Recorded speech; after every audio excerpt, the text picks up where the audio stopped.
देखो बिलासपुर वालों, बात कुल मिला के ये है कि आपने बहुत अच्छी तरीके से जावेद भाई को सुना। अब अर्पिता जी आप लोगों के बीच आएंगी, बैंड सही हो रहा है, तब तक मैं अपना बैंड बजा रहा हूँ। एक चीज मैंने आज नोट करी है कि बिलासपुर का आदमी इतना इंटेलिजेंट कि लाएगा शैम्पू से और आएगा टेम्पू से। मस्ती ले रहा, बहुत अच्छा लगा, सब लोग बहुत अच्छी तरीके से सुन रहे हैं। अपना तो देखो आप एक बात की टेंशन भी मत पालना। वो गा रहे थे भाई साहब, जावेद भाई गा रहे थे, तो आप लोगों को ऐसा लग रहा था जैसे बांसुरी बज रही है। अब मैं गाऊंगा तो ऐसा लगेगा जैसे बांसुरा बज रहा हूं, क्योंकि उनके कंठ में शारदे माता बैठी हुई है और अपने कंठ में बैठे हुए भैरू जी महाराज। इसलिए मैं गाने की कोशिश ही नहीं करता। अपना हास्य का मस्ती का गेम है, हंसना हंसाना ही आप लोगों के बीच रह गया। देखो गाने का, हालांकि एक बात मेरे को अब तक समझ में नहीं है, गानों की बात अगर अपन करें, कलेक्टर साहब बैठे हुए बॉम्बे में बैठे फिल्मकार गाने लिख देते हैं, उनको पता नहीं चलता कि असल में हो क्या रहा है। पिछले दिनों आप लोगों ने देखा होगा एक वो गाना है जिसमें वो शिल्पा शेट्टी नाच कूद के अपनी बीपी हाई कर लेती है। बम्बई से गई पूना, पूना से गई पटना, फिर भी नहीं मिला सजना। तू बिलासपुर में आई थी क्या? कितने सजना बैठे हुए, तेरा काम यही हो जाता, कहीं जाने की जरूरत नहीं पड़ती। एक गाना पिछले दिनों आप लोगों ने देखा होगा, चोरा चोरी चने के खेत में, चोरा चोरी चने के खेत में। अब मूर्खों को ये मालूम नहीं कि चने का झाड़ 1.5 फुट का, चोरा चोरी कैसे हो सकती है? पर हमारा राजस्थान देखो मस्ती, आप लोगों ने लाफ्टर चैलेंज में देखा होगा, कॉमेडी का किंग कौन, मेरा एक नया प्रोग्राम आ रहा है सोनी पे। भाई आप तो मेरे टाइम में कर रहे हो, जो लड़की थी ना वो तैयार, मेरे टाइम में खाली पलटी कर रहा, क्योंकि जानता उस टाइम गुलाब जामुन था भी खाता उसको हुआ। तो मैं बात कर रहा था गानों की, राजस्थान आप छूता नहीं रहा,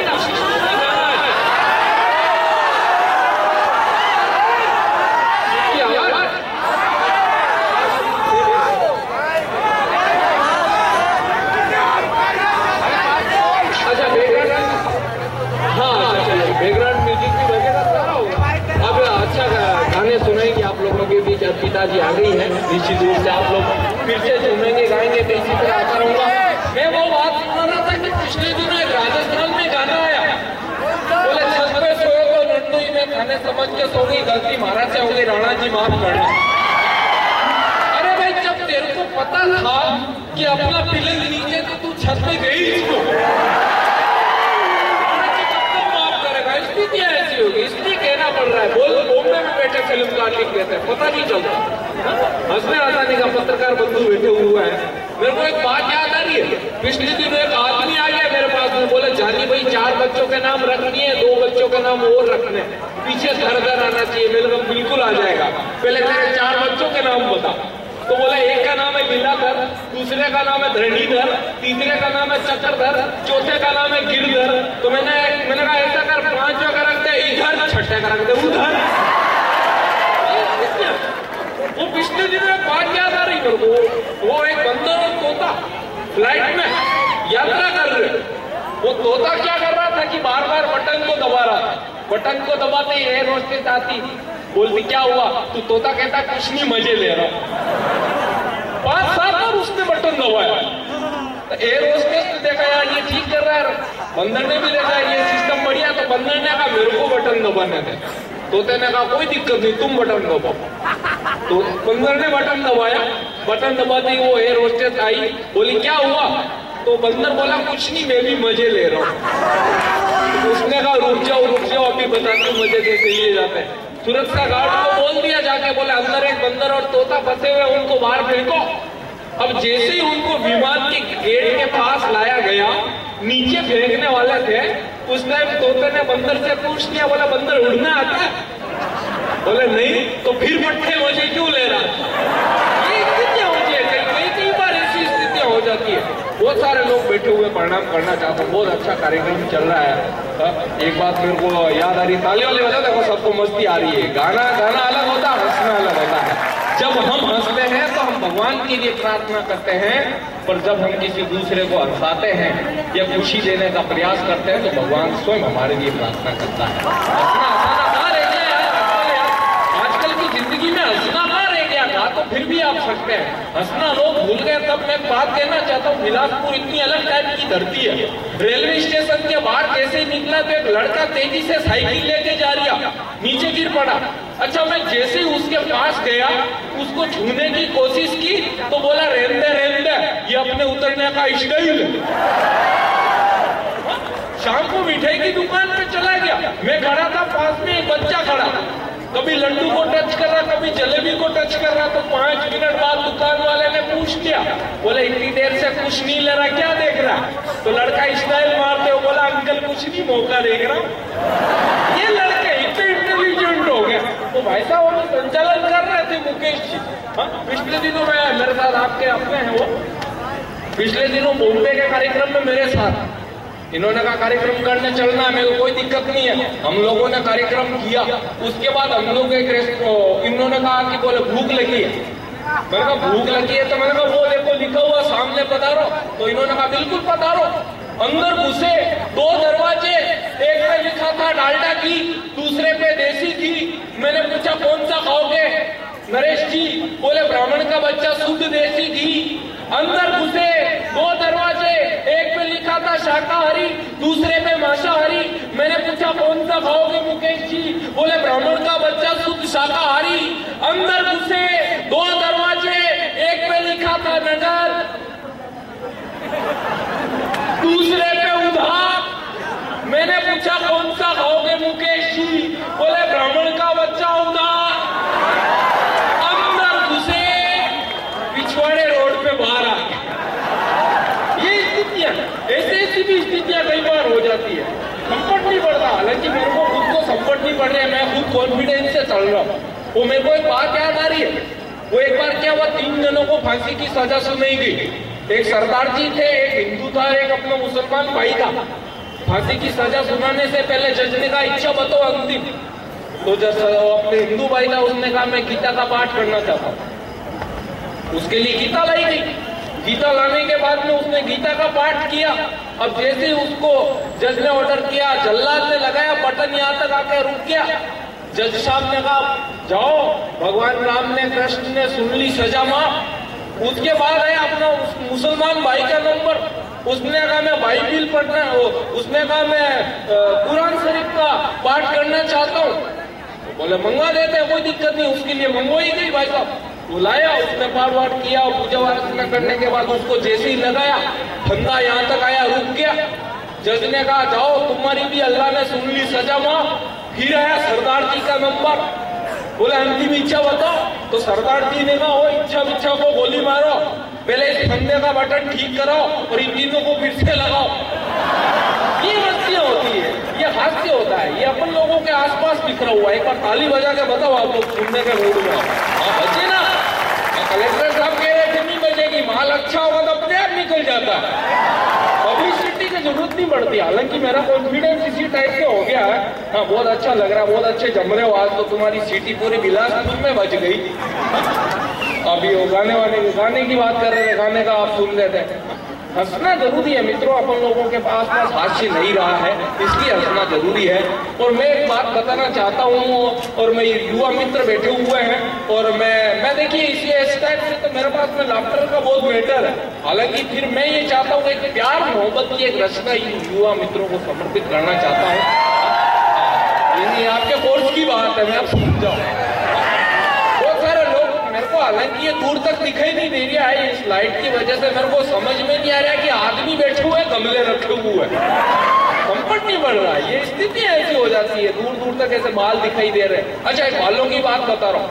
बालों का कनेक्शन जिंदगी में 2 लोगों से होता है, एक तो माँ से, दूसरा पत्नी से। माँ जब जब हाथ फेरती है तो बाल बढ़ते हैं,